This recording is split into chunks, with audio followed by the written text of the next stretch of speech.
Hello, everyone.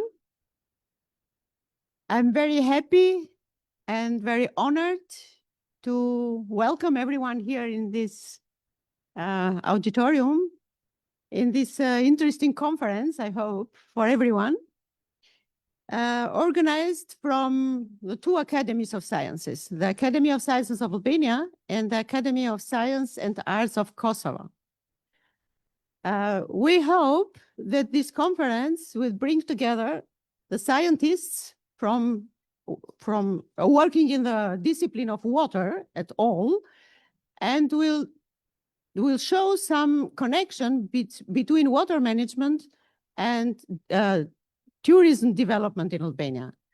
As you already know, water is a very broad topic and complex issue, and everyone has to do with water. We are very honored to have here the Minister of Agriculture of Albania, Ms. Anila Denaj, and the Vice Minister of Tourism and Environment, Mr. Sofjan Jaupe. Thank you for being here. And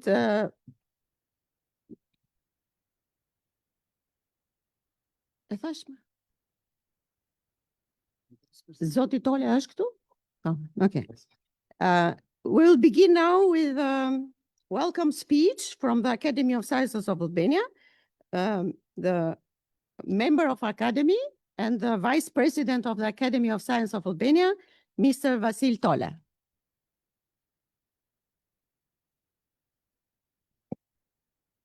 Ministre Denaj, Zës Minister Jaupaj, të nderuar pjesëmarrës, të dashur kolegë dhe miq nga Shqipëria, Kosova, Austria dhe vendet tjera amike. Së pari, ju uroj mirëseardhjen në Akademinë e Shkencave të Shqipërisë. Kam nderin dhe kënaqësinë t'ju përshëndes në këtë takim të dytë të përbashkët, i cili vjen si vazhdimsi dhe konsolidimi i bashkëpunimit të frutshëm të filluar në Prishtinë në maj të vitit 2024. Këto takime përbëjnë një platformë të çmuar për shkëmbimin e njohurive, për thellimin e dialogut shkencor dhe për forcimin e lidhjeve ndërinstitucionale ndërmjet vendeve tona dhe me gjerë. Sot në qendër të vëmendjes kemi burimet ujore, një temë që kërkon një trajtim të gjithanshëm për shkak të rëndësisë së jashtëzakonshme që ujërat kanë për zhvillimin ekonomik, ruajtjen e mjedisit dhe mirëqenien e shoqërive tona. Uji nuk është vetëm një element natyror jetik për jetën, por një burim me dimensione të shumëfishta ekonomike, ekologjike, sociale, kulturore edhe strategjike, do të thoja. Ai përfaqëson një faktor kyç për sigurinë ushqimore, prodhimin e energjisë, ruajtjen e biodiversitetit dhe zhvillimin e qëndrueshëm të turizmit dhe territoreve. Siç dihet, burimet ujore nuk njohin kufit politik, se ato janë pasuri të përbashkëta që kërkojnë bashkëndim ndërkombëtar dhe një qasje të integruar për menaxhimin e tyre të qëndrueshëm. Pikërisht në këtë kontekst, roli i shkencës dhe institucioneve akademike bëhet aq i pazvendësueshëm. Nevojitet një analizë e thelluar ndërdisiplinore për të kuptuar pikërisht dinamikat komplekse të burimeve ujore dhe për ndërtuar politika që mbështeten në evidenca shkencore dhe orientohen më së pari nga interesi publik. Takime si ky janë një shenjë e qartë e angazhimeve të përbashkëta për të trajtuar sfidat që janë ndër më urgjente për rajonin tonë. Ato gjithashtu krijojnë hapësirë për bashkëpunim ndërsektorial ku përfaqësues të shkencave natyrore, inxhinerike, juridike, ekonomike, sociale dhe kulturore kontribuojnë me perspektivat e tyre unike për të ndërtuar zgjidhje të gjithëpërfshirëse dhe të zbatueshme njërazi. Përmes këtij bashkëpunimi, ne si Akademi riafirmojmë përkushtimin tonë për të forcuar rolin e shkencës në shërbim të shoqërisë dhe për të mbështetur politikbërjen me njohuri të thelluara, të verifikuara dhe njëkohësisht të shtrira në kohë. Vetëm në këtë mënyrë mund të garantojmë që burimet ujore si pjesë e trashëgimisë sonë natyrore dhe kulturore të ruhen dhe të përdoren në mënyrë të qëndrueshme për brezat e tanishëm dhe të ardhshëm. Në këtë frym, ky aktivitet nuk duhet të mbetet një ngjarje e rastit, por të shndrohet në një traditë të institucionalizuar bashkëpunimin ndërmjet institucioneve tona akademike, kërkimore dhe vendimarrëse. Kjo do të mundsojë ndërtimin e një ekosistemi të qëndrueshëm dijesh, bashkëpunimi dhe ndikimi konkret në zhvillimin e vendeve tona dhe të rajonit. Edhe një herë në emër të Akademisë dhe të kryetar Gjinushit, ju falenderoj përzemërsisht për praninë, angazhimin dhe kontributin tuaj. Uroj që ky takim të sjellë, ashtu si edhe takimi i Prishtinës, rezultate konkrete dhe të shërbejë si ngur themeli për nisma të tjera të përbashkëta që do të forcojnë më tej lidhjet midis shkencës, politikbërjes në të mirë të ardhmeve të përbashkët. Faleminderit.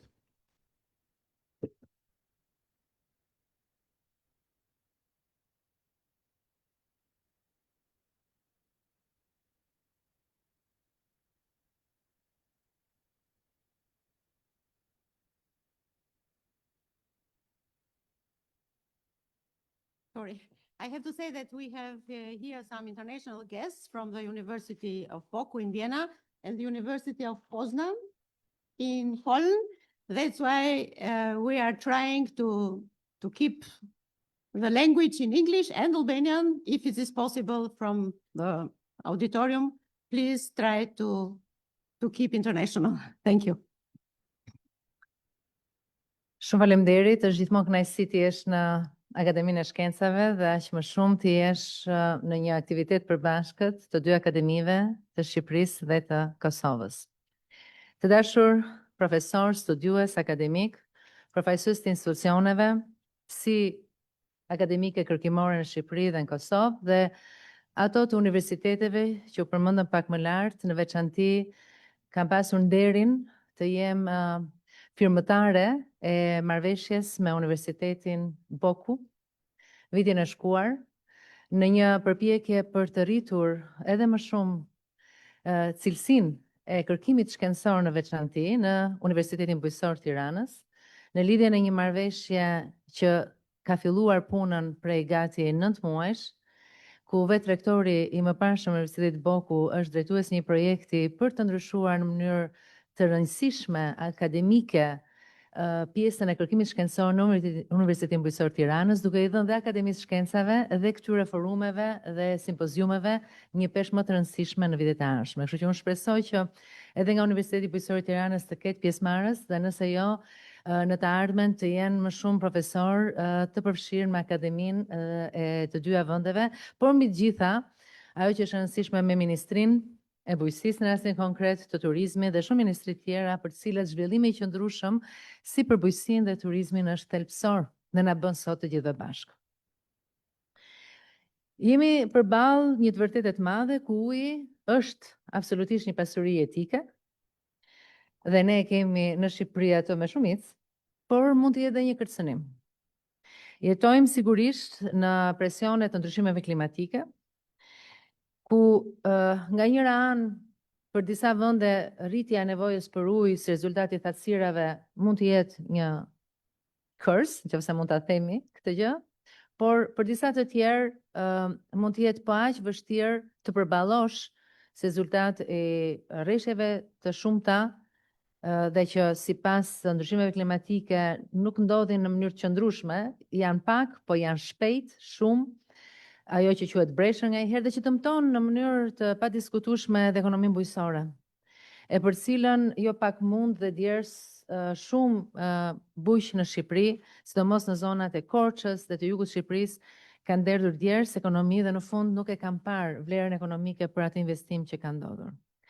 Pra jemi absolutisht të kërcënuar nga një burim etik, por i sigurt që në bazë të kërkimeve shkencore, jo vetëm në Shqipëri, në Kosovë, por në gjithë botën, mund të vendoset brenda një platforme që të na sjelli atë pasuri për cilët ne jetojmë dhe që mund ta zhvillojmë.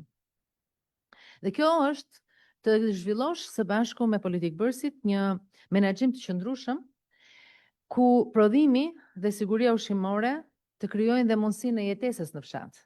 Ajo jetesë që në Shqipëri në fakt përfshin më shumë se 33% popullsisë, dhe që është domosdoshmëri edhe për të siguruar ushqimin, i cili në një studim të Bankës Botërore parashikohet që në 2100 se rezultat dhe ndryshimeve klimatike, nëse do të kishte pamundësi të menaxhimit qëndrueshëm të burimeve tona natyrore, 40% e ushqimit që ekziston sot nuk do të jetë në ofertë për gjithë botën. Pra, po të japim të shifër dhe të shikojmë tek 2100, pavarësisht se duket shumë larg, të gjithë politikat, të gjithë përpjekjet akademike duhet shkojnë drejt zvoglimit të këtij efekti, i cili të jetë sa më minimal, sepse zero jemi të bindur që nuk do të jetë.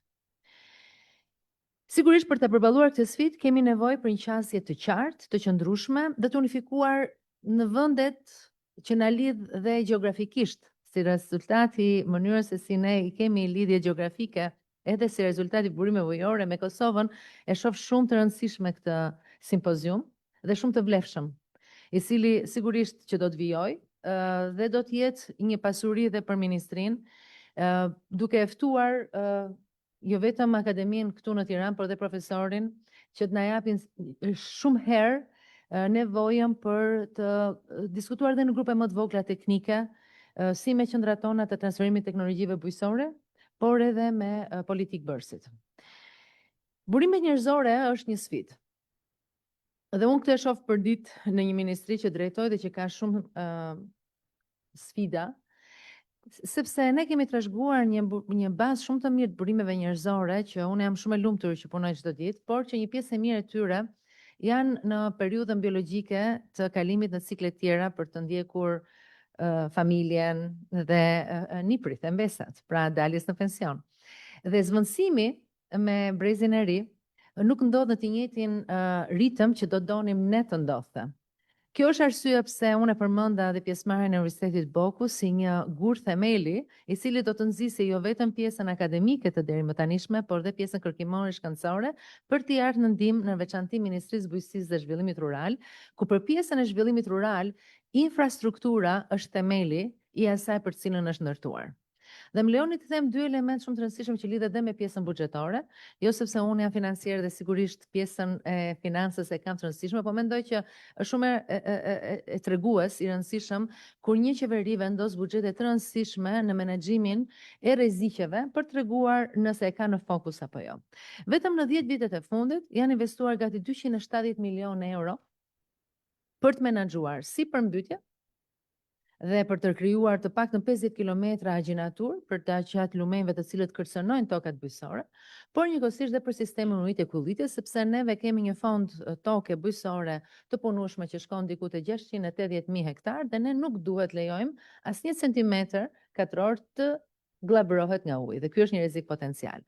Pra 270 milion euro janë investuar në 10 vite të fundit, ndërkohë nga një studim i yni i bërë në Ministri përpara një viti, vlerësohet që për të menaxhuar të gjithë infrastrukturën, e cila është e trashëguar, por pjesa më e madhe e kësaj infrastrukture është ndërtuar në vitet 60-70, do të kërkoj një burim financiar për të paktën 700 milion eurosh. Po flasim për buxhete të qëndrueshme, të cilat do duhet që në 5 vjetet dhe 10 vjetet e ardhshme të projektohen për ta zhvilluar këtë siç duhet. Se ku duhet shkojmë më përpara? Se si duhet kjo të menaxhohet në mënyrë të integruar që edhe pjesa e turizmit, jo vetëm e bujqësisë, të marrë pjesën më të rëndësishme dhe efektive, unë besoj që dhe këto organizime janë të rëndësishme për të na dhënë të dy ministrive një indikacion siç duhet kur bëjmë planifikimet tona buxhetore. Dija shkencore, bashkëpunimi ndërinstitucional dhe angazhimi i brezit të ri është thelbi i asaj që unë do të doja të rekomandoja si një nevojë në këtë simpozium, por njëkohësisht dhe të merrja frymën e bashkëpunimit në të ardhmen. Uji nuk njeh kufi, duhet bashkëpunojmë për te kufinve. Lumenj si drini, vjosa, buna, shkumbini, liqenet e Ohrit dhe të Prespës nuk i përkasin vetëm një vendi, nuk i përkasin as 2-3 vendeve cross border, i përkasin gjithë rajonit dhe gjithë botës, sepse janë pasuri kombëtare, dhe zhvillimi i tyre jo vetëm në aspektin e biodiversitetit, por dhe të ekonomive bujqësore, si ato të produkteve peshkore, është po aq i rëndësishëm. Dhe unë jam shumë e kënaqur që ne së fundmi kemi çliruar liçenin e Shkodrës nga pengesat të cilat ishin krijuar gjatë viteve jashtëligjshmërisë dhe kemi mundësinë tani që të krijojmë një ripopullim me rasate të një liçeni të rëndësishëm në Ballkan, i cili ka 30 vjet që nuk është ripopulluar me asnjë rasat. Dhe këto janë ato zhvillime për të cilat ne flasim, sepse kemi nevojë që edhe në raportin e zhvillimit ekonomik, por jo vetëm dhe turizmit, të kemi politika të rëndësishme. Në Ministrinë e Bujqësisë jemi të vetëdijshëm, kemi nevojë për partneritet, kemi nevojë për dije, kemi nevojë për të harmonizuar politikat dhe për të rritur investime, siç e thash pak më parë, investimet janë në masa të rëndësishme, të konsiderueshme, por janë investime për cilat në nivel qeverisës ne i kemi marrë përsipër, jo vetëm ajo që thash pak më parë, por edhe në projeksionet 5 deri në 10 vjeçare, sepse Shqipëria vërtet është një vend i vogël, por është një vend shumë i bekuar me pasuri natyrore dhe uji, siç e thash, dhe për t'u kthyer prapë fillimit, është një pasuri të cilën po të dim si ta menaxhojmë, na jep ekonomi, na jep turizëm dhe mbi të gjitha na jep jetë. Unë ju falenderoj për pjesëmarrjen, për ftesën dhe ju uroj një punë të mbarë dhe ta kemi të vijueshme dhe në grupe më të vogla teknike. Shumë faleminderit.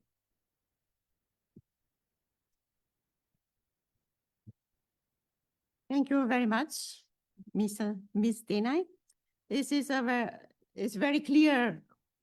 I agree fully with what you said before, and this is the reason why we are here today. Yeah, and this you are already aware, but for everyone here in this room, the Academy of Science of Albania is supporting a special research unit, which is called Water Resources. And this is what we are representing here today. Professor Barai is the lead of this group. I am supporting from Boku, from Vienna, and other colleagues from Vienna. Professor Ertel is here, who is also in the core team of the cooperation with the Agricultural University. We try to create and to develop a network in water sector. And as you said before, it is very important for Albania, not only for the agriculture. And now we will hear how important water is for the environment. And I invite Mr. Sofian Jaupaj, Deputy Minister of Tourism and Environmental in Albania. And he is at the same time the negotiator for Albania with the European Community for the Chapter 27. And he will speak about that. Please, the floor is yours. Faleminderit, të nderuar akademik, të ftuar, kolegë miq nga Shqipëria, Kosova dhe bota.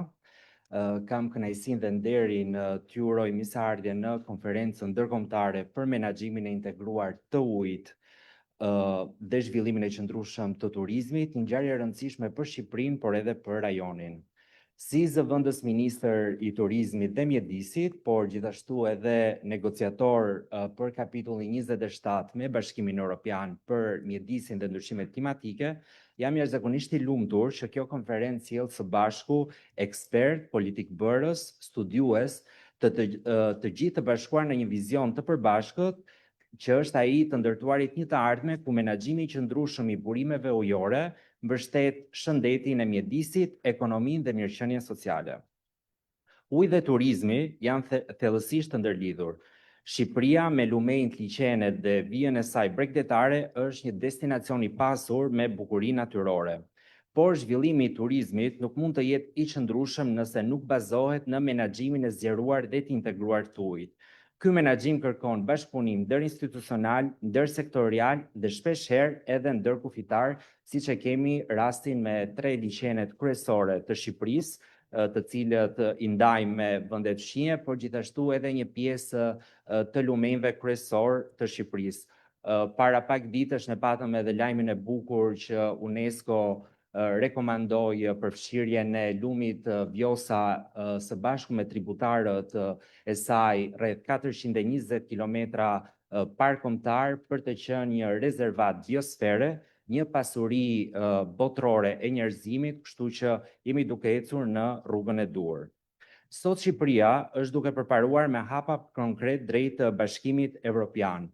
Në fakt, ne kemi hapur shumicën e kapitujve dhe kapitulli i radhës i cili pritet të hapet gjatë muajit në vijim është pikërisht kapitulli 27, ai mjedisi dhe ndryshimet klimatike.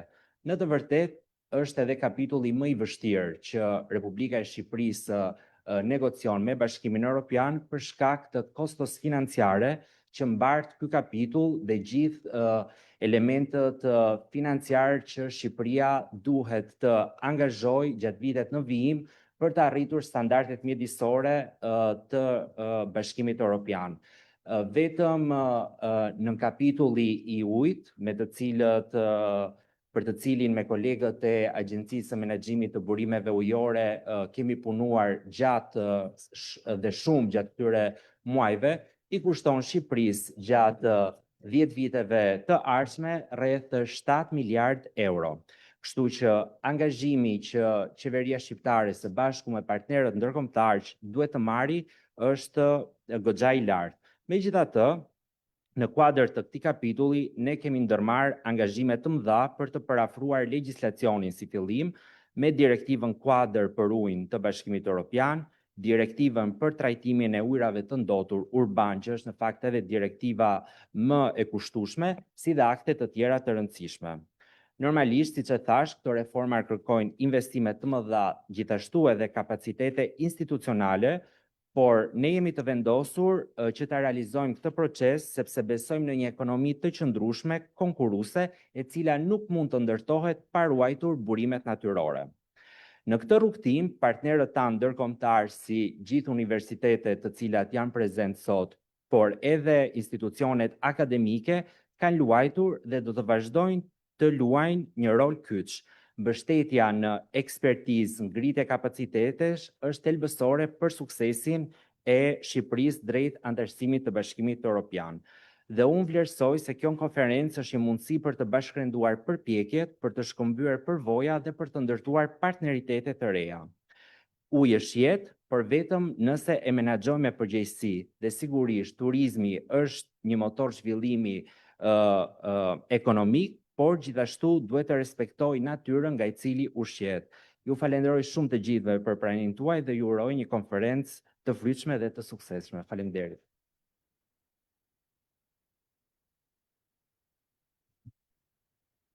Thank you, Mr. Jaupe. Now is the term for Mr. Fetak Podgorica. This is corresponding member of the Academy of Science and Arts of Kosovo. Thank Please, you the very floor much, is Dr. yours. Rosa. Dear Minister Anila Denaj, Minister of Agriculture and Rural Development, dear Mr. Sofia Njaupai, Deputy Minister, Ministry of Tourism and Environment, Honorable Vice President of Academy of Science of Albania, Academician Vasil Tole, dear academicians, dear professors and conference participants, dear attendees and audience following online this conference, ladies and gentlemen, I have the pleasure and privilege to greet you on behalf of the Kosovo Academy of Sciences and Arts at the opening ceremony of this scientific conference entitled Integrated Water Management for Sustainable Tourism Development, organized by the section of Natural and Technical Science of Academia of Science of Albania and the section of Natural Sciences of the Academia of Sciences and Arts of Kosovo. This co-organization of this important event related to water and the increasing needs to provide sufficient water, especially given the intensive level of tourism in Albania, is in the continuation of the cooperation of the two sections in organizing scientific meetings that address the various topics that fall within the scope of both sections. Within the framework of this two-day conference, presentation related to the central theme of the conference, integrated water management, will be given. The lack of water in a country causes numerous problems for its inhabitants and visitors, therefore directly affects the decline of tourism number in a country. It causes, among other things, the degradation of ecosystems and the loss of biodiversity, the reduction of agricultural land, deforestation, etc. The solution to the problem of ensuring sufficient water lies in the preservation of existing water resources and the purification of polluted waters. There exist many methods for the removal of pollutants from these, for example, wastewater or different kinds of polluted waters. For these reasons, an integrated water management is required that will improve the supply of all key sectors that are important for the sustainable economic development in a country, including tourism. Tourism is one of the economic sectors that does not require a large amount of water compared, for example, to agriculture or livestock, households, or different kinds of industry, but it contributes greatly in the growth of the GDP of a country. As a part of the conference, there will be also the presentation on methods for monitoring water pollution, as well as information on treatment methods and materials used to remove and eliminate various pollutants. Wishing the conference a complete success, I wish all participants good work and proposals of many recommendations that will help to improve the situation regarding the way of treating polluted waters and reducing other harmful effects on the environment. And at the end, I want also to congratulate Akademician Besnik Bara and all organizing team that have really made all possible to gather all us today. Thank you very much.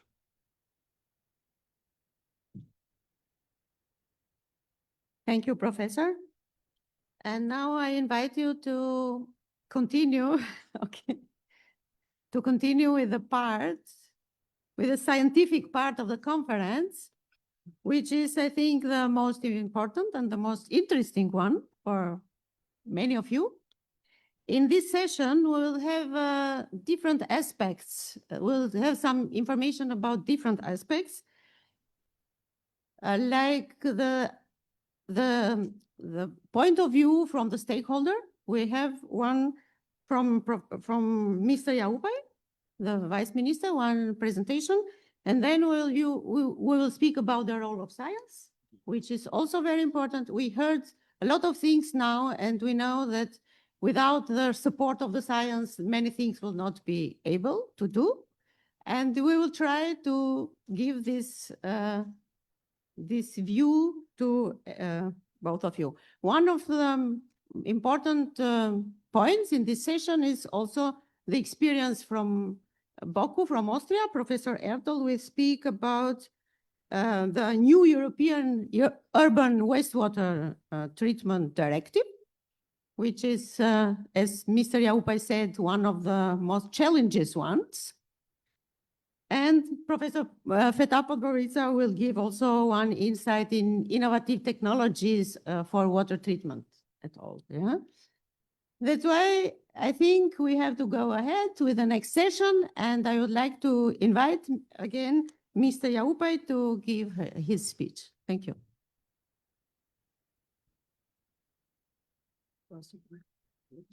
Well, now for all the international friends that are here, I will switch to English. No, actually, I have it as, I don't have a slide, I have an oral presentation. I tend to prefer more oral presentation than slides. It's more focused for me. Albania's journey towards European Union membership has, as I said before, has reached a pivotal stage with the focus on Chapter 27, encompassing environment and climate change. This chapter is among the most comprehensive and challenging, requiring alignment with a vast array of EU environmental directive and standards. And for Albania, this process is not merely a legal obligation, but also a transformative opportunity to enhance environmental governance, promote the sustainable development, and of course, strengthening the resilience against climate change. As it is in accordance with Article 59 of our Constitution, the state is committed to ensuring a healthy and ecologically sustainable environment for current and future generations. This includes the rational use of national resources such as forest, water, pastures, and others, based on the principle of sustainable development. Since 2002, the country has worked towards aligning its environmental legislation with the EU standards. New laws have been enacted concerning environment, nature protection, water, air quality, waste management, and other aspects of environment. Additionally, specific laws have been introduced to regulate the environmental impact assessment, strategic environmental assessment, and of course, integrated pollution control, risk management, and chemicals. The development of primary and secondary environmental legislation is an ongoing process, guided and monitored through the National Program of European Integration. The Law of Environmental Protection of 2011 defines the environment as the totality of natural components such as air, land, water, climate, flora, and fauna, and other aspects between them, including cultural heritage as a part of the environment created by humans. The law provides the basis for specific legal acts that regulate different components of the environmental protection. Since 2013, the legislature has had a very clear trend towards the fact that we have a division between the policymakers, which is currently in the ministries, and the technical institutions, and the policy implementation institutions. And in the last 10 years, we have an increasing number of institutions and agencies that are related to the environmental sector, such as the National Environmental Agency, the National Agency for Protected Areas, the one of Economy of Waste or Circular Economy, National Agency for Water Supply and Sewage, Water Source Management Agency, and of course the National Agency of Forest. Apart from the central government, we have also executive authority in local level to be performed in 61 municipalities across Albania, because based on the EU acquis and the EU legislation, 70% of all the directives and regulations of the European Union has to be implemented by the local government and not the central government. So raising the capacities of the local government is very important. In this regard, the competencies for Chapter 27 are distributed among several national and local administrations, which require additional coordination efforts from the Ministry of Tourism and Environment to secure implementation of the environmental legislation and, of course, to lead the EU negotiations. There is a clear dominant responsibility for Chapter 27 that lies within the Ministry of Tourism and Environment, and such it has also the main responsibility for mobilizing all the resources necessary to achieve compliance with the requirements of forthcoming EU membership, including compliance of the national legislation, and of course to ensure its implementation and to lead the negotiation process. To effectively manage the complexities of Chapter 27, Albania has established the Interinstitutional Working Group for Chapter 27 in 2018, which is chaired by the Deputy Minister of Environment. And of course, this group serves as a central platform for coordinating efforts across various sectors, including air quality, noise, civil protection, and climate change. And of course, the group is tasked with analyzing EU legal acts, developing transposition and implementation plans to prepare for bilateral screening processes with the European Commission. Albania has made notable strides in aligning its environmental policies with the EU standards. In June 2023, the Albanian authorities conducted the bilateral screening meeting in Brussels, presenting the status of transposition, implementation, and enforcement of the EU environmental acquis. Following this, the country has been drafting its negotiating position for Chapter 27, outlining the commitments and transitional periods necessary for full alignment. The process includes compiling a full draft that aligns with the screening report findings and, of course, addresses the key areas such as air quality, waste management, water quality, industrial pollution control, and, of course, the climate action of the country. Recognizing the increasing risks posed by the climate change and by the UN report in 2021, Albania was among the highest risked countries from the climate change because of its geographical position with the two seas. Albania has adopted a proactive approach to enhance its resilience towards the climate change. In February 2023, the government approved the National Disaster Risk Reduction Strategy and Action Plan 2023-2030, aligning it with the Sendai framework and EU guidelines. This strategy is focused on mitigating, preventing, and preparing for disaster risk with particular attention to vulnerable groups. Key measures include establishing early warning system, strengthening emergency response, and of course, improving land use planning. Additionally, we are also developing the National Adaptation Plan to address medium and long-term climate change vulnerabilities. And of course, the NAP is aimed to strengthen our institutional and technical capacities by focusing on priority sectors such as tourism, urban development, agriculture, transport, and energy. And when it comes to energy, we are actively pursuing our renewable energy project to diversify our energy sources and to reduce the reliance on fossil fuels, which are mostly from the imports that Albania does for the energy, because the energy that Albania produces is 100% renewable.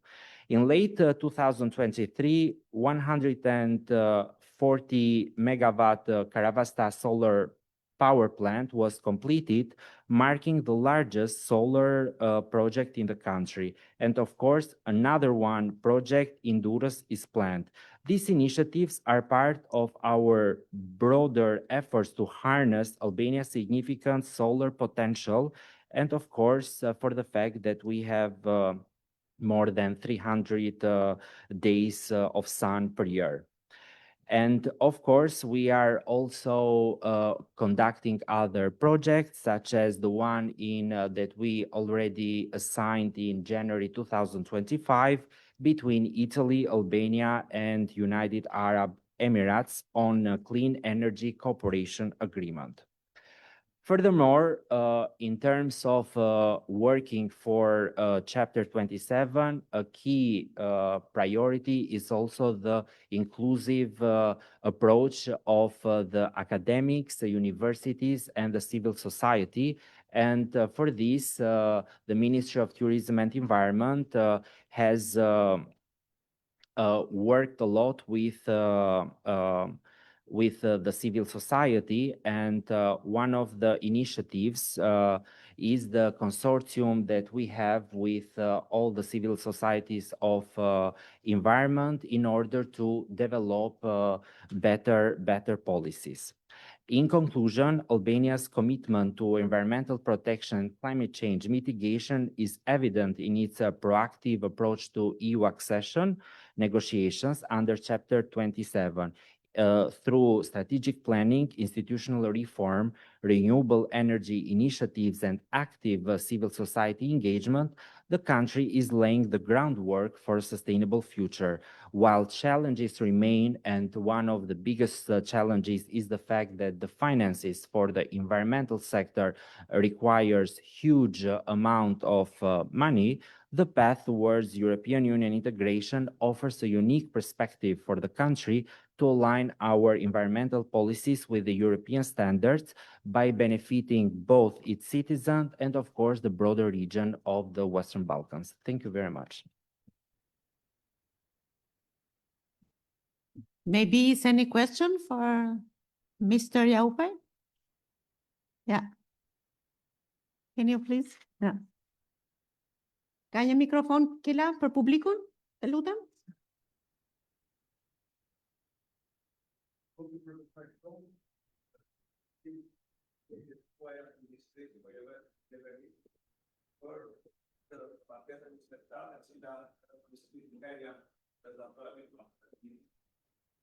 Profesor, Aleko Miho nga Fakulteti i Shkencave Natyrës, ekspert i ujërave. Natyrisht ju përgëzoj shumë, thash, qeverinë shqiptare, juve, ministrinë, për përpjekjet për mjedisin shqiptar, i cili është për paketën 27, e cila është një sfidë për qeverinë, madje të thosha është nga paketat më të forta që ne kemi në drejtim të integrimit tonë në BE. Dhe dua të kujtoj këtu që ju besoj e dini që mjedisi shqiptar në gjitha vite është përfituar shumë nga shumë aspekte që janë nga dëmtimi i pyjeve, erozioni i madh, nga urbanizimi pa kriter, nga ndotja e ujrave, të cilat janë sfida që të shkosh në BE me këto plagë do të thotë është e rëndë. Ajo që doja t'ju vija është më shumë këshill se sa pyetje. Monitorimi i ujrave ka shumë rëndësi, i cili çalon shumë për sa i përket infrastrukturës, stafit që ka, mbështetjes financiare që ka për realizimin e programit monitorimit. Besoj Ministria ka ndonjë dëshirë për të rregulluar qoftë institucionalisht të AKM-n, qoftë edhe me staf dhe me mbështetjen e duhur për realizimin, sepse monitorimi i mjedisit në tërësi dhe i ujrave në veçanti është një nga pikat më delikate që ne kemi nga sa unë njoh. Faleminderit edhe ndjes. Po, shumë faleminderit për pyetjen. Është e vërtet në fakt që monitorimi i ujrave është një nga pikat kryesore të nën kapitullit të menaxhimit të ujrave brenda kapitullit 27. Ne kemi disa iniciativa, e para ka të bëjë me projektin që ne kemi Bashkimi Evropian për lumenjt, së bashku me Universitetin Boku dhe Agjencinë Austriake për zhvillim, do të bëhet monitorimi i lumenjve të Shqipërisë, por edhe i ujrave nëntoksor. Megjithatë, edhe në kuadër të integrimit evropian, për shkak se kapitulli 27 fillon negociatat për një muaj, Agjencia Kombëtare e Mjedisit do të ketë një tjetër qasje në bashkëpunimi me institucionet akademike dhe laboratorët e monitorimit të ujrave për të bërë një monitorim më të qëndrueshëm, për shkak se pas hapjes së negociatave, çdo 6 muaj deri në përfundim të tyre, Shqipëria do duhet të tregojë hapa konkret të realizimit të detyrave që ka marrë përsipër në këto negociata. Kështu që për vitin 2026 parashikohet buxhet më i zgjeruar dhe më i madh për Agjencinë Kombëtare të Mjedisit, si dhe për të rritur bashkëpunimi, sidomos me institucionet shkencore dhe universitetet, të cilat kanë mundësi për të bërë monitorimet e disa tipologjive të ujrave, si ujra nëntoksor, ujra të lumenjve, ujra të liçeneve, apo cilësia e ujrave larës, që për ne është e rëndësishme dhe për elementin e turizmit. Faleminderit. Thank you. Another question from Mr. Giovanni.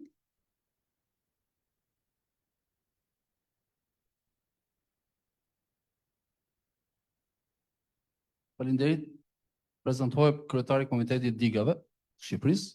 Në vijim të shqetësimit të profesorit, unë do desha të bëja një pyetje për monitorimin e ujrave artificial, pra të rezervuarve të krijuar nga digat në vendin tonë. Duhet të kemi parasysh që në këto rezervuar ne grumbullojmë mbi 5 miliard metër kub ujë. Një pasuri shumë e madhe. Në një konferencë në BE, ku kishim dhe profesorin Baraj, rezulton që në rezervuarët që përdoren për ujitje nuk kemi asnjë monitorim, as cilësi, as sasi. Pra pyetja ime në këtë rast është, kush janë planet, nëse mundet, për monitorimin e trupave ujor artificial. Sepse gjithmonë edhe në prezantimin tuaj dëgjuam lumenjt, liçenet, pra pjesën natyrale. Pjesën artificiale nuk do të flas për digat, pastaj se është një çështje tjetër, por në lidhje me këtë çështje do pyet. Faleminderit. Monitorimi I rezervuarve është nëse do flasim për përgjegjësinë institucionale, është Ministria e Bujqësisë dhe Zhvillimit Rural për shkak të funksionit si ujitës të tokave bujqësore. Megjithatë, në kapitullin e zhvillimit rural të Bashkimit Evropian janë parashikuar masat për monitorimin e rezervuarve, megjithatë në cilësinë e Ministrisë së Mjedisit, në bazë të prioriteteve që ne kemi vendosur, prioritete kryesore janë ujërat natyral, pra lumenjt, liçenet edhe ujërat larës të deteve. Sigurisht do kjetë parasysh që edhe ujërat e rezervuarve të lidhur me elementin e bujqësisë të konsiderohen për monitorim. Thank you. I think we have to continue, but maybe a very short, Mr. Jaupa, a very short notice maybe. You have here the possibility to ask for collaboration with the science. Sure. What do you mean about the role of the science in this process? Is it a good one? Is it enough? Do you need some more collaboration? Which kind of collaboration? What are your expectations? You have here the possibility to speak to the people. Yeah. Well, thank you very much for your question. I'm a lawyer by profession, and I have been working in the field of environment for the last 4 years.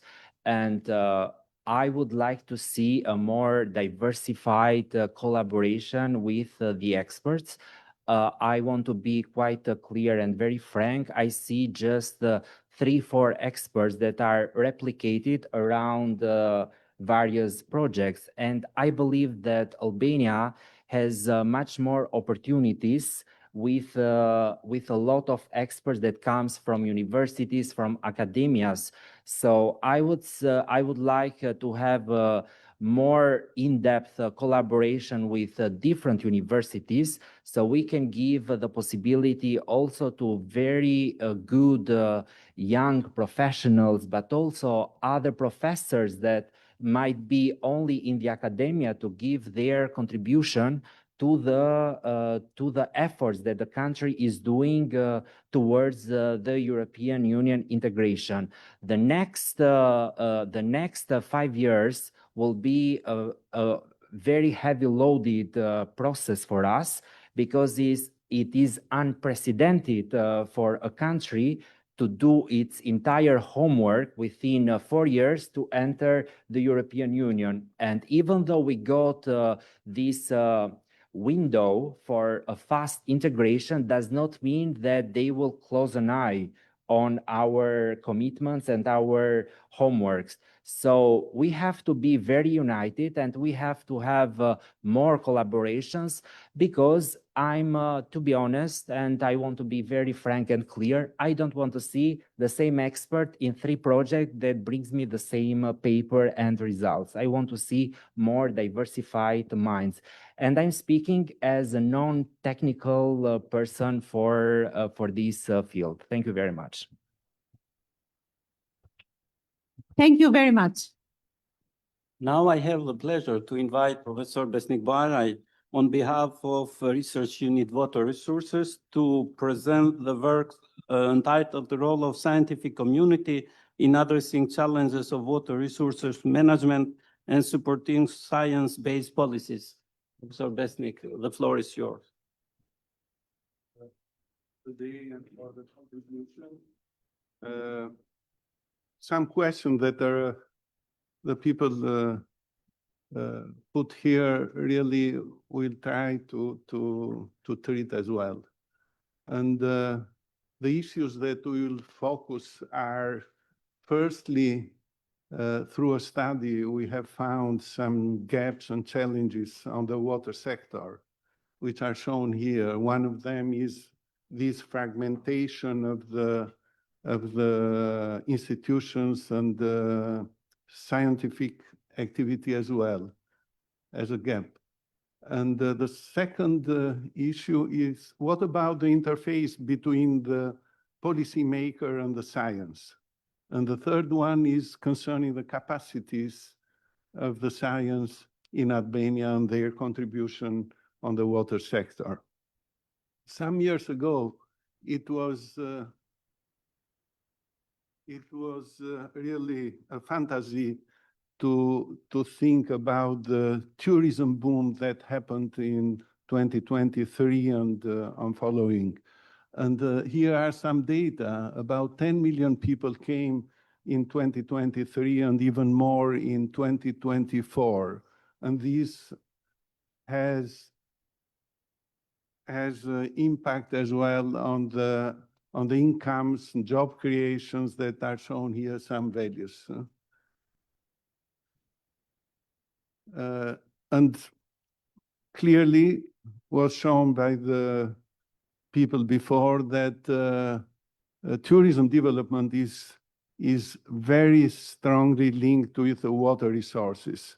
Fortunately, Albania is seen from the God with a heart, big heart, because we have really a lot of water resources. We are the second country in Europe concerning the water resources after Norway.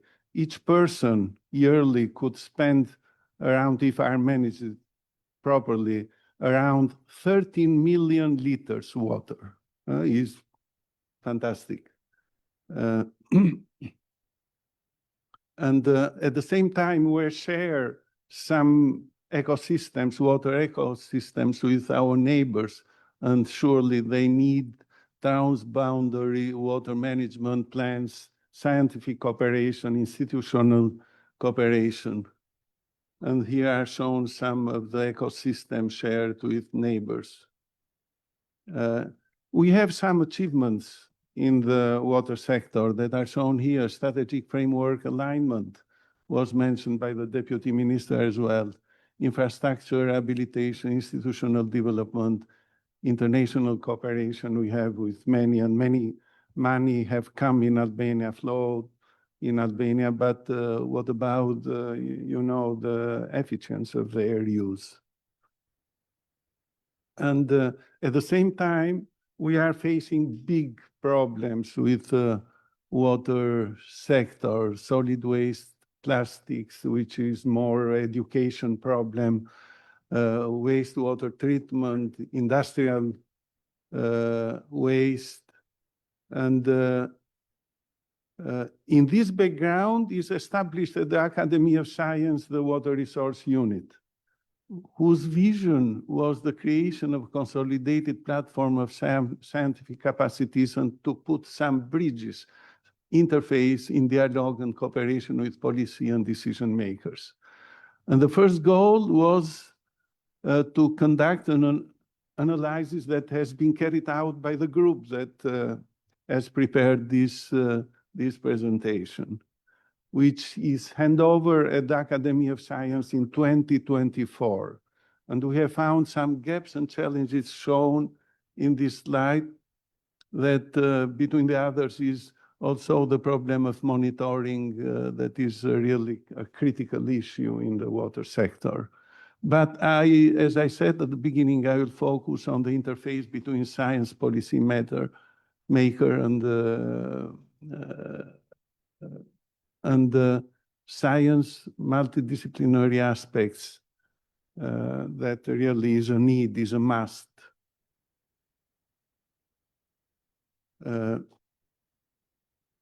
For EU integration, the role, the contribution of the science is a must. And but this doesn't depend only from the scientific environment, it depends also from the state institutions. And for that reason, to create a science policy interface is really a must, because as was mentioned before in the speeches of the others, really we have lack of cooperation between these two, let's say, blocks, but at the same time, we have problems between us. I'll show later some examples of the interdisciplinary cooperation that is not very common in Albania. in the scientific environment. We have cooperation between in a field, but not between fields, let's say. But let's see firstly from the legal point of view, does exist the possibility to implement the cooperation between science and policy makers?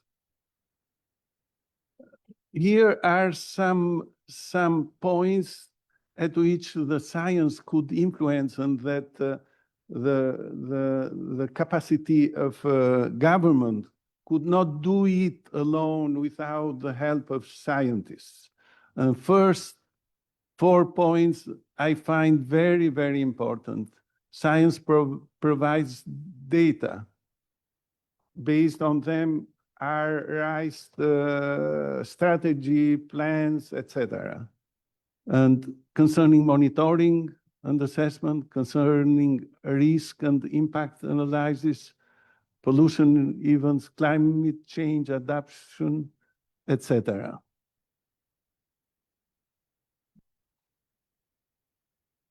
Concerning the legal frame, we see, for example, at the law of the Academy of Science, that it outlines clearly the role of academia. One of them is involving scientific potential as a partner with the central and local government. As a matter of fact, we see few contribution of the science on the problems that Albania is facing and the government is facing. Their involvement is very weak, very weak. As the deputy minister mentioned, he doesn't like to see 2, 3 people involved. Most of them are in a private way of communication with a team leader of an institution. For that reason, such collaboration should be institutional, not privately. Somebody knows me and invites me to be involved in, but should be the institutions, the universities, Akademia of Science.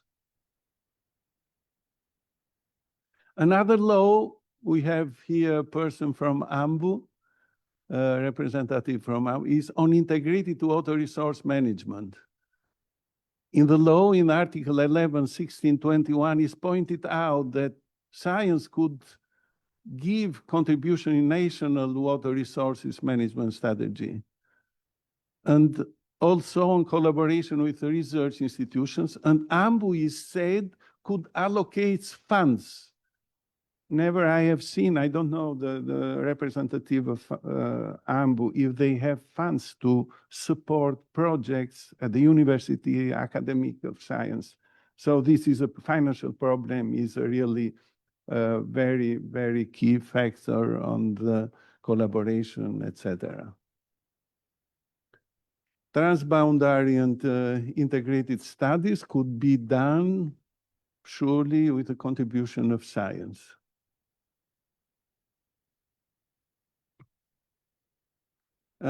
So the role of science is formally recognized in the legal frame within both academic law and water management legislation. Given this legal acknowledgement, why does scientific input remain limited or underutilized in addressing current water management challenges? And I have put some questions here that everybody of you could add some others questions, but I have not at the moment the right answer, let's say.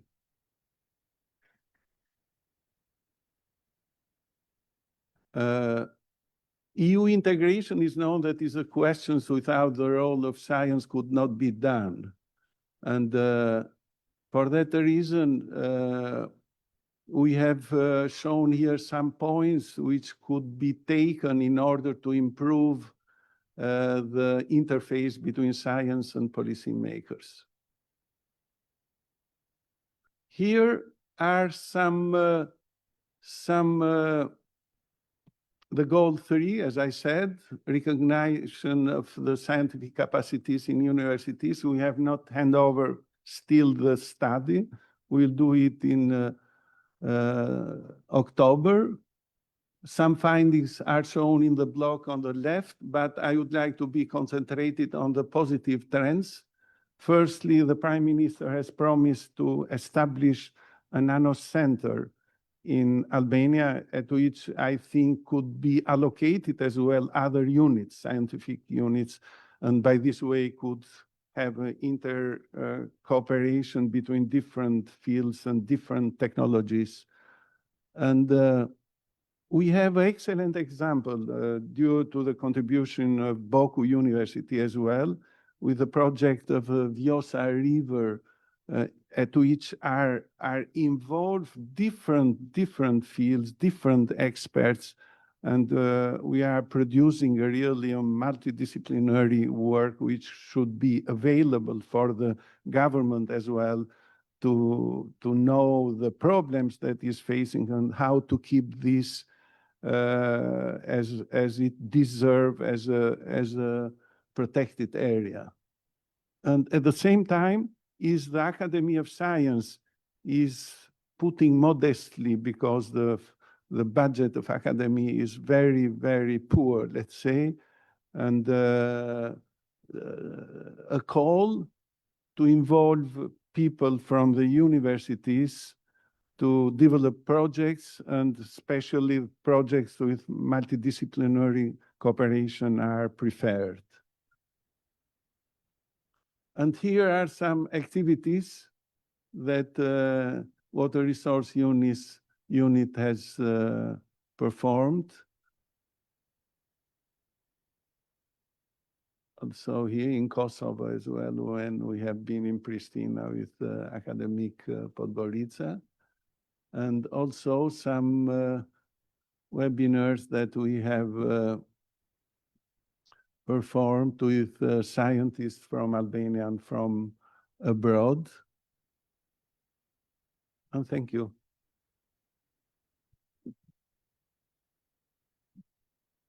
Thank you very much, Professor Boarai. Is there any question or comment? If not, I have the pleasure now to invite Professor Thomas Sertel, who is a well-known also expert in Albania and in the region. Since a decade, he is cooperating with different groups and faculties in Albania and in Kosovo. And Professor Ertel is a specialist also of wastewater treatment. He comes from the University of Natural Resources and Life Sciences, Boku University, Vienna. Professor Ertel, the floor is yours. Thank you very much, Mr. Chairman. Thank you very much for the invitation. It's an honor to be here. And I really appreciate that also the colleagues from Kosovo are here. I spent a week last week in Kosovo and now a week here in Albania. And I have to say, 10 years ago, I visited Albania like a consultant, but in the meantime, I feel like I became a friend of both countries, Kosovo and Albania, and I really love to stay here. I've chosen the integrated urban wastewater management plans within the European Urban Wastewater Treatment Directive as a very actual topic, because we also heard by the Vice Minister that Chapter 27, Environment and Climate and Water, will open, and it's very new, this Urban Wastewater Treatment Directive. And I always say I do not come here to Albania or to Kosovo to tell you what to do, because maybe you can learn from our lessons. Yeah? And with the old wastewater treatment, the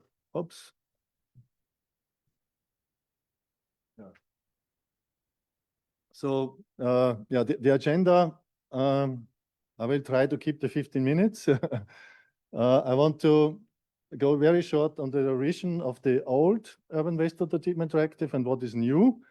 And then a little bit on this Article 5, Integrated Wastewater Management Plans, one slide of the contents. And then I think it's very important also here in these both countries to take the opportunity to speak a little bit about the blue-green infrastructure and urban stormwater management, because we are talking a lot of wastewater, but we should not forget to include stormwater as one kind of wastewater. I have some slides about the case study of Tirana and then some conclusions. So about the Urban Wastewater Treatment Directive, we heard about the problems which has been arising in the last 30 years. And the old Urban Wastewater Treatment Directive is more than 30 years old. It's from 91. We had to react in Europe. There was a big revision the last 4 years in the meantime. And what was the revision about? We have seen the climate crisis. We have the greenhouse gases. So there is a lot of energy efficiency in our urban treatment plants to do. And the new directive says that around 2040, also all wastewater systems have to be energy neutral in terms of fossil fuels. And this can be pointed a little bit out with the planetary boundaries. Maybe you have heard about this planetary boundaries evaluation. And the climate change is this sector here, but it's not the only sector. And that means that the planetary boundaries, so the Stockholm Research Institute with Mr. I forget the name, Röckström, I think, they developed this system to show that this is the planetary boundary, that we are in a safe operation with climate change. And as we discussed the last years, climate change, we exceeded, but it's not the only one sector we exceeded. With wastewater, we see that I have to look a little bit, phosphorus and nutrient. So if we compare with nutrients, nitrogen and phosphorus, it's even much more exceeded what we are doing with our economy. And this is also expressed in the evaluation of our surface water qualities over Europe, that we, in a lot of regions, we do not fulfill these nutrients limits we have to do. And so there is a much more effort now in nutrient reduction with our treatment plants as well. And then there are these new entities, novel entities. And in the novel entities, we see it's even higher, the risk that we over the safe planetary boundaries. And there is also the micropollutants. So, for example, medical drug residues. And this is also a very prominent chapter about micropollutant reduction and monitoring. And we will have in a lot of big treatment plants in all over Europe, a fourth stage of treatment. Like we will hear afterwards about advanced oxidation and also activated carbon, as we know from water supply treatment. So this will be installed at wastewater treatment plants in the near future. Our experience is that we have built we have invested 50 billion euros in Austria only for all this linear infrastructure dealing from the wastewater coming over our sewer systems to the treatment plants. But now we see that to keep all these planetary boundaries, we have to change into circular economy, into circular aspects. And this is the chance for countries like Kosovo and Albania, that you have not invested so many billions of euros in linear infrastructure, maybe, especially in rural systems, so that you have the chance now with these new aspects to deal from the beginning on with all your solutions with these circular aspects. I think this is a big chance, and don't make the failure that we did to invest very, very lot of money and then see, okay, we have to change now everything. So I cannot go into more details, but one is polluter pays principle. We see whether the pharmaceutical industry will accept this. There is a big of negotiation and very complicated, but this polluter pays principle should rule, that the polluter should pay. And energy efficiency, digitalization, climate resilience. So you see now we had to react in Europe. There is this new integrated approach to deal with the Green Deal and circular economy. And I think it's a big chance. And one of the articles I'm working since 10 years is integrated urban wastewater management plans. And there is an emphasis of this integrated urban water management with comprehensive stormwater management plans. We also have seen through a lot of investigations that there are a lot of pollutants coming from surface runoff from urban areas, from roof and street runoff. Rosa did together with me a lot of investigations. And we have published a review article about also which pollutants coming from roof and from buildings. So there is also a lot. We should not neglect this, yeah, and therefore I wanted to point out, yeah, and what is the solution? It should be nature-based solutions. We have heard about interdisciplinary, multidisciplinary approaches, and the big challenge is that the treatment, the European Wastewater Treatment Directive addresses the sewer utilities. Yeah? So the sewer utilities are addressed as the legal utility to do this integrated urban wastewater management plans, which goes into the catchment. Yeah? And when we talk about this blue-green infrastructure, so we sewer operators now, we are addressed to do blue-green infrastructure. What shall we do? So we need a lot of stakeholders, you know, like the street managers, the tree managers, a lot of stakeholders. And so I think the role of the scientists is that to look also for participatory methods to get the stakeholders together, yeah, to solve this challenge. So we need landscape managers, we need architects, we need all of the sciences. And this is also a chance here for the Academy of Science, yeah, because all the sciences should be represented here and should be addressed, yeah, and should know, okay, it's a big challenge. There is also one point that we mainly built our systems in Europe with a combined sewer approach, to just take the stormwater and the sanitary wastewater together. And we see now that's a big challenge in terms of climate change, that our combined sewer networks, yeah, they do not fulfill really the needs of heavy storms and flooding. So it's much more better to have separated sewer networks, but the more we have blue-green systems on the surface for stormwater retention, the more we also can fight against urban stormwater and heavy storms. And the other problem is with the combined sewers, we have the combined sewer overflows, the CSOs. 2 days ago, there was a lot of CSO talking about civil society organizations. Now, CSO is not civil society organizations, but the combined sewer overflows. And this is addressed with every storm spill from a combined sewer. We always have sanitary wastewater spilled over into our surface waters. Huh? And this is addressed now strictly that no more than 2% of this wastewater should be spilled over in common sewer systems. We're heavily fighting now with our old sewer systems to get this done. Yeah. So better not to build combined sewer systems, but better to have separated, and even better, before you do separate systems, do surface runoff retention with blue-green infrastructure. Yeah? So this is the message for the new requirements. And these blue-green infrastructures, yeah, I'm dealing with them since 10 years. We have to go back from our urban environment into green infrastructure. Yeah. So before you develop new touristic sites, new rural areas with residential areas, don't do that same as we did. Yeah, build the old system and then has to refurbish. Just build it from beginning on. Now is a chance. Rather with green infrastructure, there is a lot of measures you can do. We divide from a building on the property level. One can do a lot. We can do a lot in the neighborhood level. And then if we have on the sewer catchment level also already existing infrastructure, to use this existing infrastructure for a lot of retention and storage as well.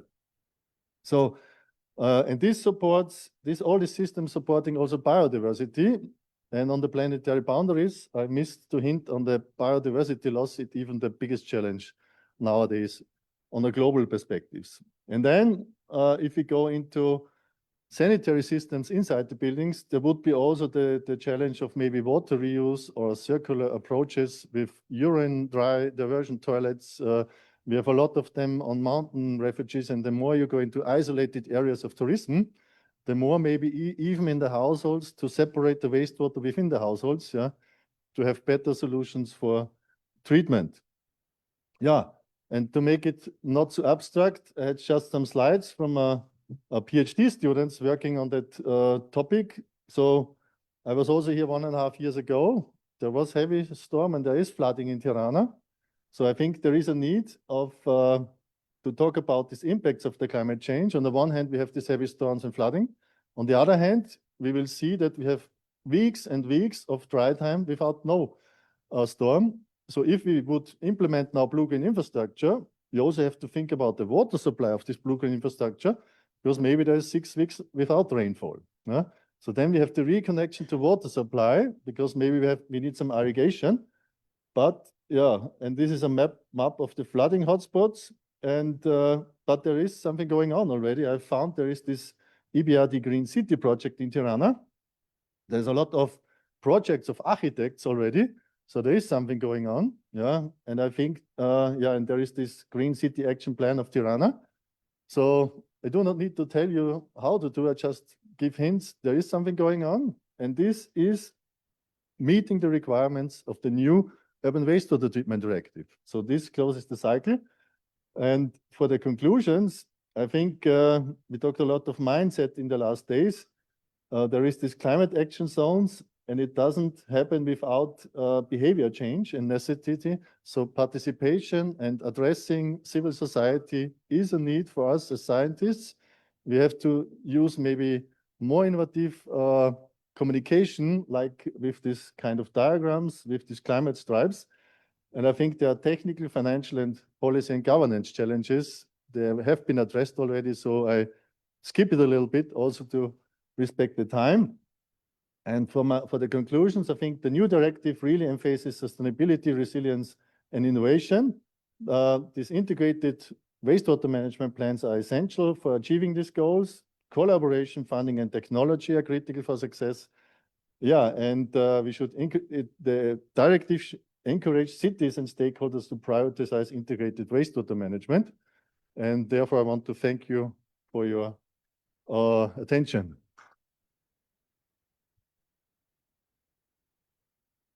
Yeah. Questions from the auditorium? Professor, please. Yeah.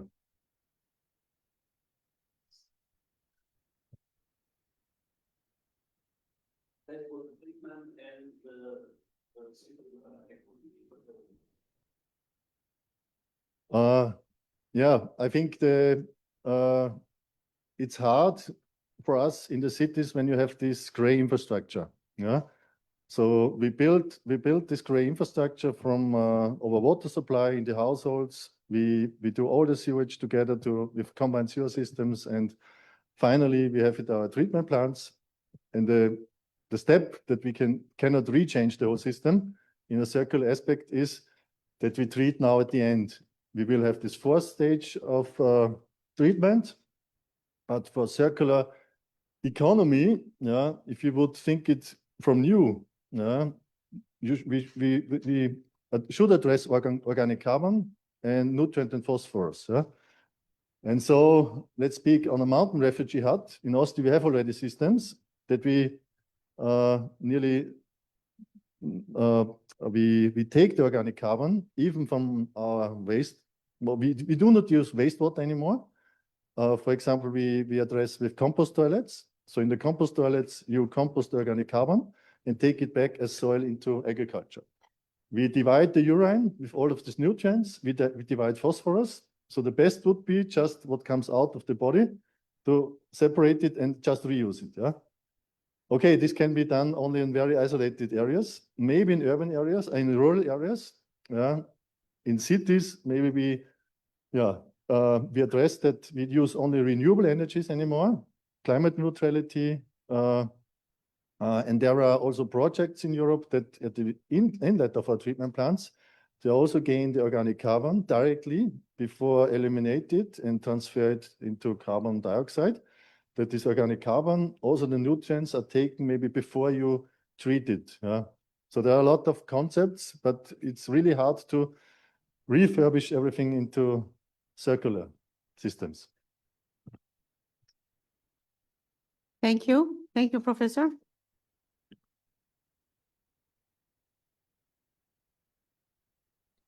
Excuse me, I would like to have a question for Professor Thomas. I don't know if you can hear me. Yeah. Yes, we can hear you. Okay, so first of all, hi, I'm Yana Mada. I'm a PhD student at University of Tirana, and my PhD thesis consists in detecting pharmaceutical pollutants in the river waters, so in Tirana rivers, the river of Tirana and river of Lana as well, both very important rivers crossing this city. And I would like to ask if it would be any interest. So if you have had the possibility, what kind of pharmaceuticals have you been studied, and how do you think would be the next approach in minimizing these pollutants in river waters, especially in Tirana? If you have any project, or what would be the next steps? I want to refer to the presentation of Patos Huki in the afternoon. I think there is a presentation about the Amore IL project. It is about a regionalized pollutant model, which is for the Izmir River basin. Yeah, and this is the approach to find the most important sources for pollution for also the Tirana River down to the Izmir River basin, and then see which very cost-efficient measures could be done to reduce the pollution. But there is a presentation in the afternoon, and I think will give you some answers. Okay. It's a running project. We have finished the first year, and we'll go on another 2 years. And regarding the PhD student that has studied the environmental impact and these pollutants, has she had a chance, maybe, as I saw that you mentioned her studies, has she had a chance to compare maybe the data around the pharmaceutical pollutants in those flood areas in Tirana? I didn't understand. It was very hard to understand about the pharmaceutical pollutants. Yes. So if she maybe had the chance to study, or if she had seen some change regarding the environmental. I'm not sure. Do we address pharmaceuticals, Patos? Do we analyze pharmaceuticals? Yeah. Yeah. Yeah. We do also.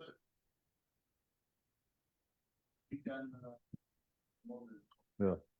So the model, make the connection. yeah, it's Alexander Bikini. Yeah. We can make the connection with you, Joanna, and the project Amoral from the Agricultural University. You can contact me personally. Thank you so much. Thank you. For this interview. Now I have the pleasure to introduce Professor Podgorica, Feta Podgorica, as I said before, corresponding member of Academy of Science and Arts of Kosovo, and he will speak today about the innovative technologies, and you can see here the title. Thank you. Thank you very much, Rosa, and good morning again. It's my pleasure to give this talk today about the application of these advanced oxidation methods for the removal of pollutants from water. First of all, as the time is running fast, I will try to make it shorter. And here is just the outline of my presentation. Normally, it's not.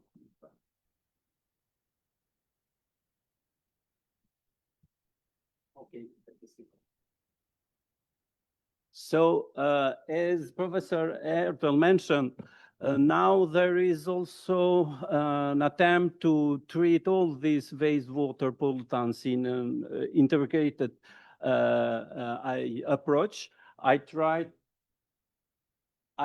really in my presentation to put in evidence the role of these advanced oxidation procedures, just to make faster the degradation of some recalcitrant pollutants.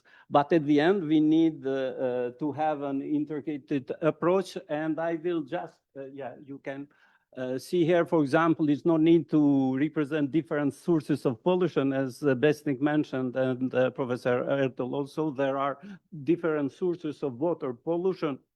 So what we tried really to do is, in some cases, I think, usual methods that we use for the treatment of pollutants, like physical methods or biotechnological, chemical methods, are not sufficient to degrade these recalcitrant pollutants. So in that case, we need stronger, I think, compounds that are able to, to make the final degradation of these compounds. So for these reasons, the common name for advanced oxidation processes is the production of hydroxyl radicals. These radicals are really strong, I think, oxidizing agents, because apart of fluorine, these hydroxyl radicals are the most powerful oxidant agent, and they are able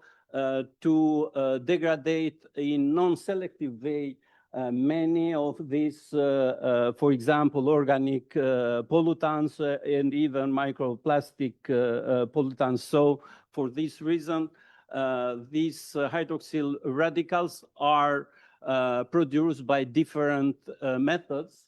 Just I can show here, for example, the use of ozone as a source of these hydroxyl radicals in either in dark or systems or photoassisted systems, and in the presence of hydrogen peroxide, one can increase the production of these hydroxyl radicals.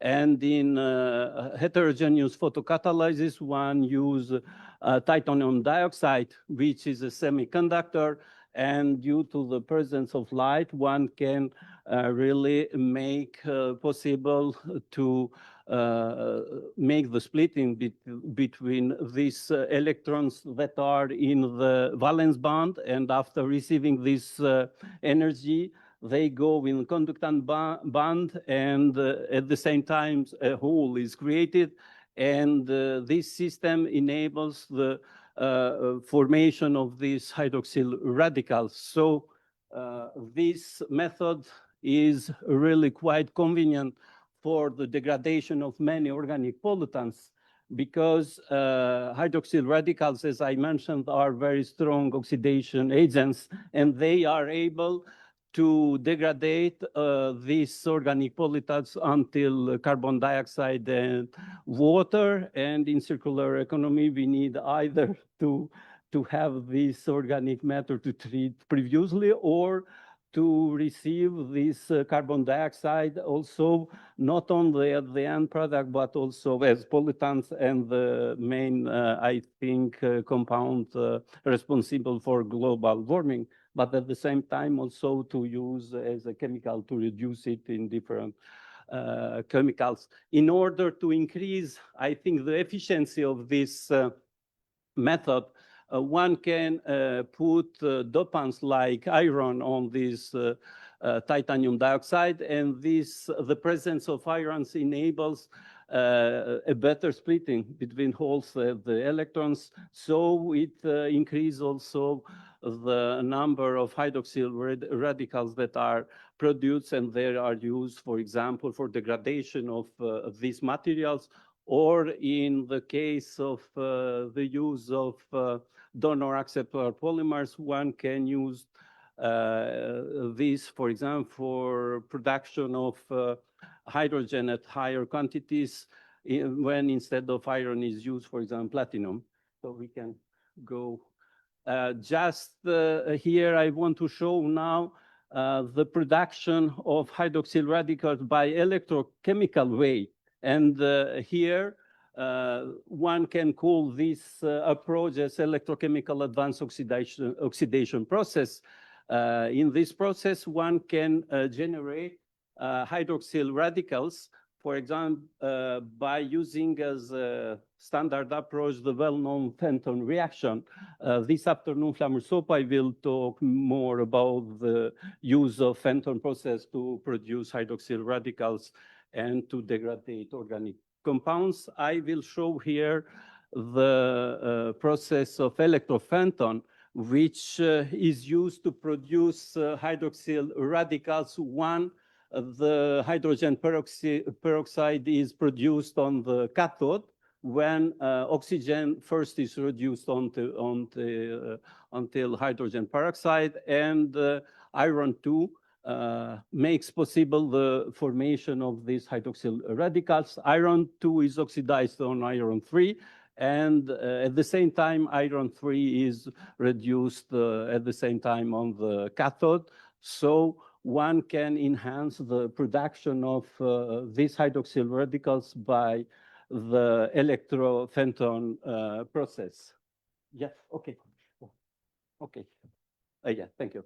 So I will skip that just to show you here one example of a degradation of an antibiotic that is called here sulfametazine.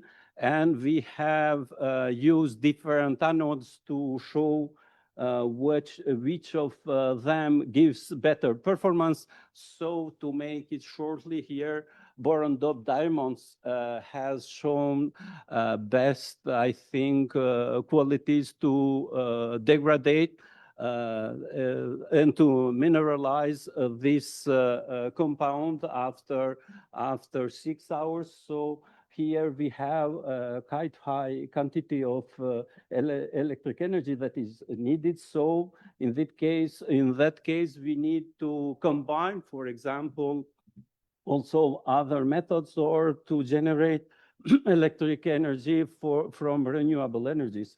Other ways to use electric energy from fossil, I think, sources, it's not a good choice, but fortunately, one can enhance the production of these radicals by electrophoton or photo-assisted electrophoton method, and by using at the same time also electric energy produced by renewables. So in that case also, for example, UV rays permit to increase the number of iron 2 ions that is produced due to the facility to reduce this complex of iron 3 in the presence of UVs. And at the end, I wanted here to show the advantage of these advanced oxidation processes that permits the production of hydroxyl radicals, which, as I mentioned, are very strong oxidation agents, and they enable, for example, complete mineralization of persistent organic pollutants and also other refractory organic matters. And electrophoton is a very efficient method for the degradation and full mineralization of these organic recalcitrant compounds. This is a non-use, this method works and we don't use harmful chemical reagents, and also hydrogen peroxide is generated in situ.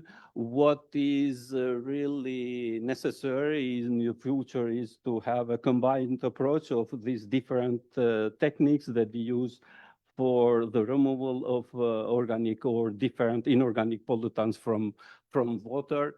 And we need also to use solar voltaics for the generation of electric energy. So as it concerns the use of these methods, they are mainly used, I think, in different, at a real large scale, in different wastewater plants, for example, to treat the pollutant from paper or from dyes industry. And I have here some acknowledgements for Professor Mehmet Oturan from Université Paris-Est, Marne-la-Vallée in France, and Professor Flamur Solpay, the University of Pristina in Kosovo. And thank you very much for your attention.